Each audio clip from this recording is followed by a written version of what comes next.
Halo semua, shalom. Perkenalkan, kami dari kelompok heparin. Di sini kami akan mempresentasikan hasil kerja kelompok kami, di mana kami akan menjelaskan mengenai obat heparin. Nah, berikut merupakan anggota kelompok kami yang terdiri dari saya, Reti, Tesha, Onying, dan juga Rachel. Tentu saja yang pertama kita harus mengetahui definisi dari obat heparin. Nah, obat heparin merupakan obat yang tergolong ke dalam obat antikoagulan atau obat yang berpengaruh terhadap koagulasi darah. Obat ini bekerja pada sistem kardiovaskular. Obat heparin sering diberikan secara terus-menerus melalui jalur intravena atau suntikan di bawah kulit atau subkutan sehingga kecenderungan pengumpalan darah berkurang dari sebelumnya. Sehingga jelas obat ini berfungsi untuk mencegah adanya pembentukan gumpalan darah atau dengan kata lain mengobati dan mencegah pembekuan darah baik di pembuluh darah, arteri ataupun.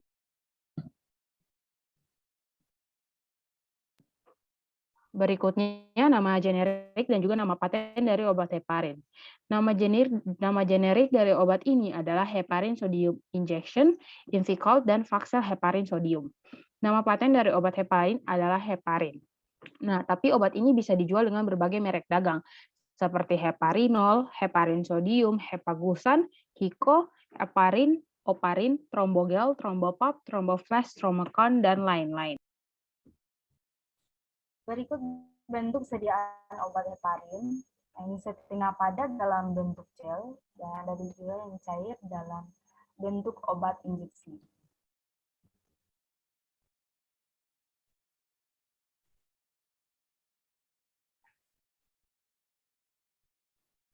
Heparin termasuk golongan obat bebas terbatas dan golongan obat keras menurut peraturan perundang-undangan farmasi.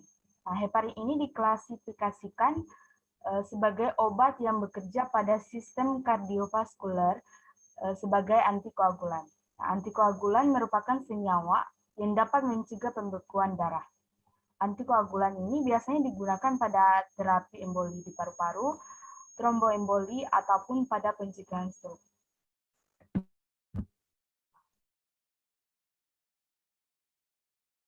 Lalu selanjutnya ada indikasi dan kontraindikasi. Pertama, indikasi. Pengobatan trombosis vena dalam dan embolisme paru, angina tidak stabil, profilaksis pada bedah umum, dan infrak miokard atau serangan jantung.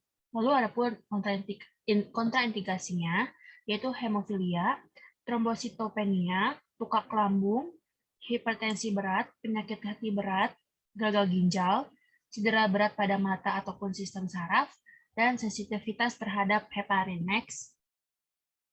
Baik, selanjutnya ada efek samping yaitu pendarahan, ada nekrosis kulit, ada trombositopenia atau kekurangan trombosit, lalu ada hiperkalesemia atau kadar kalsium yang tinggi, reaksi hipersensitivitas seperti urtikaria atau kulit melepuh, ada angiodema atau bengkak tanpa nyeri yang terletak pada bawah kulit, dan ada anafilaksis, yaitu reaksi alergi yang parah sehingga menyebabkan kematian. Lalu yang terakhir ada steoflisis. Selanjutnya, untuk memahami apa yang terjadi pada saat obat diberikan, maka kita juga harus mampu memahami farmakodinamik dari obat, atau bagaimana obat mempengaruhi tubuh. Adapun farmakodinamik dari heparin yaitu, heparin diberikan untuk penderita gangguan tromboembolik akut dan dengan mencegah penggumpalan darah yang terbentuk pada orang-orang yang mengalami kondisi medis tertentu, atau juga yang menjalani prosedur medis tertentu dan meningkatkan kemungkinan terjadinya bekuan.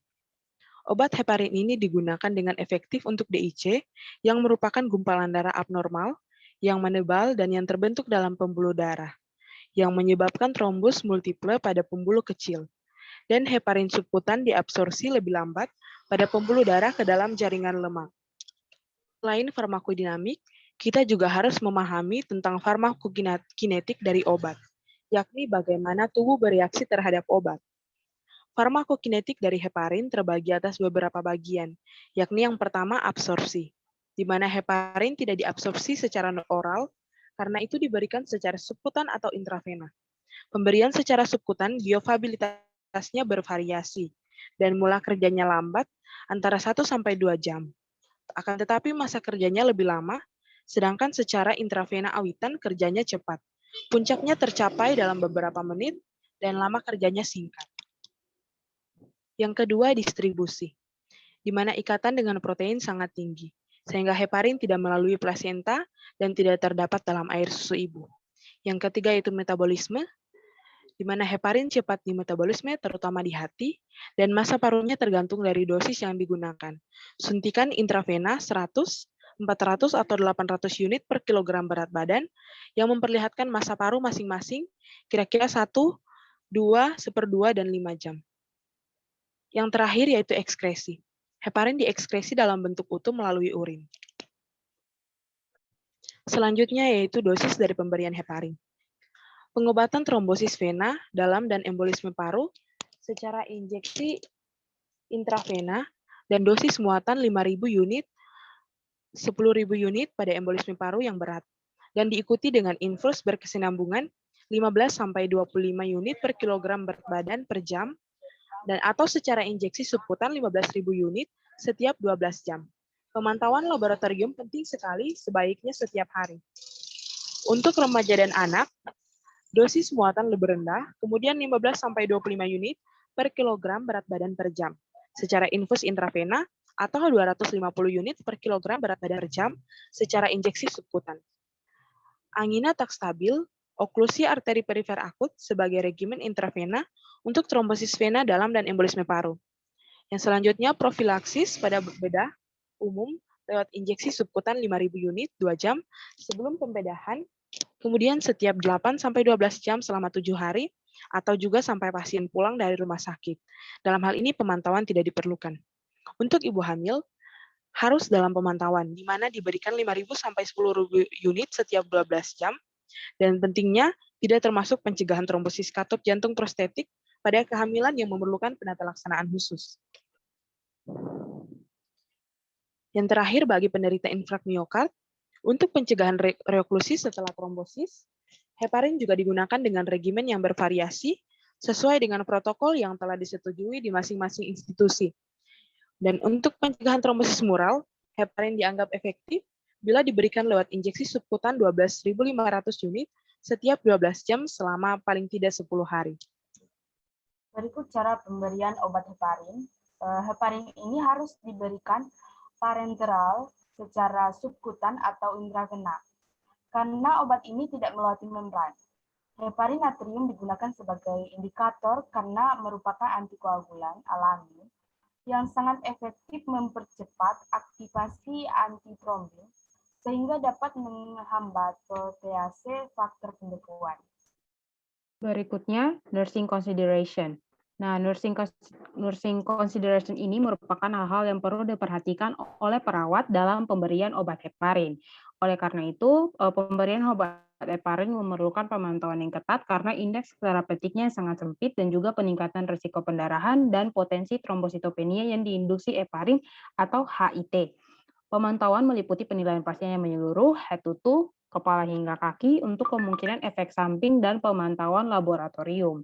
Disarankan menghitung angka trombosit bagi pasien yang mendapatkan heparin, termasuk heparin dengan bobot molekul rendah yang diberikan heparin lebih dari 5 hari, dan heparin harus segera dihentikan pada pasien yang mengalami trombositopenia atau pengurangan angka platelet atau trombosit. Pasien yang memerlukan antikoagulasi lebih lanjut sebaiknya diberi suatu heparinoid seperti danaparoid, dan alternatifnya heparin bobot molekul rendah dan juga tetapi dapat terjadi reaksi silang, dapat diberikan juga warfarin atau epoprostenol. Dalam pemberian heparin ini juga perlu ada perhatian khusus bagi beberapa pasien seperti pasien dengan usia lanjut, kemudian pasien dengan hipersensitif terhadap heparin bobot molekul rendah, pasien dengan gangguan hati dan ginjal, serta ibu hamil.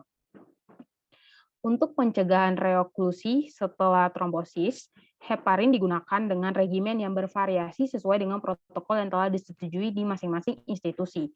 Untuk pencegahan trombosis mural, heparin dianggap efektif bila diberikan lewat injeksi subkutan atau suntikan di bawah kulit sebesar 12.500 unit setiap 12 jam selama paling tidak 10 hari. Pengobatan melibatkan penghentian semua produk heparin termasuk vases dan pemberian antikoagulan non-heparin. Penyedia harus berhati-hati mendokumentasikan riwayat HIT, catatan medis, dan pasien harus dididik untuk menginformasikan semua penyedia riwayat HIT. Selanjutnya, untuk indeks keamanan dan kehamilan. Dalam hal ini, penggunaan heparin pada kehamilan dikategorikan ke dalam kategori C untuk unfractionated heparin atau UFH. Terapi antikoagulan digunakan juga pada wanita hamil sebagai tata laksana tromboemboli vena akut dan untuk pencegahan pada pasien dengan riwayat trombosis ataupun berisiko tinggi mengalami tromboemboli vena selama kehamilan atau masa nifas.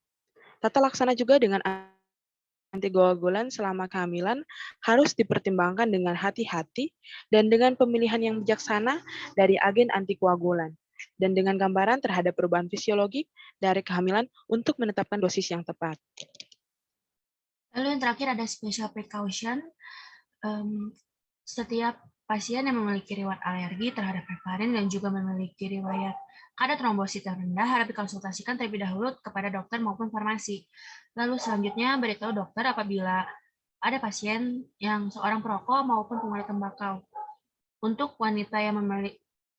wanita wajib memberitahukan sirkulasi menstruasi dan jika seorang wanita sedang merencanakan proses kehamilan ataupun bahkan sedang mengandung ataupun menyusui, ketika menggunakan heparin, wajib mengabari dokter sesegera mungkin.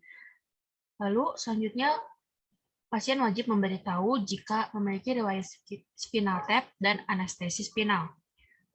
Selanjutnya, beritahu dokter jika kamu sudah mengalami demam atau infeksi, ataupun bahkan kamu memiliki riwayat operasi, khususnya pada area otak, tulang belakang, mata, ataupun serangan jantung.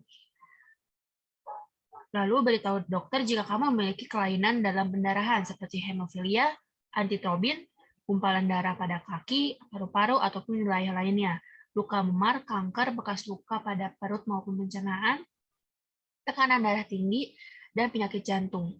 Jika kamu ada operasi terhadap gigi, ada baiknya untuk mengabari dokter terlebih dahulu jika kamu adalah seorang pengguna heparin.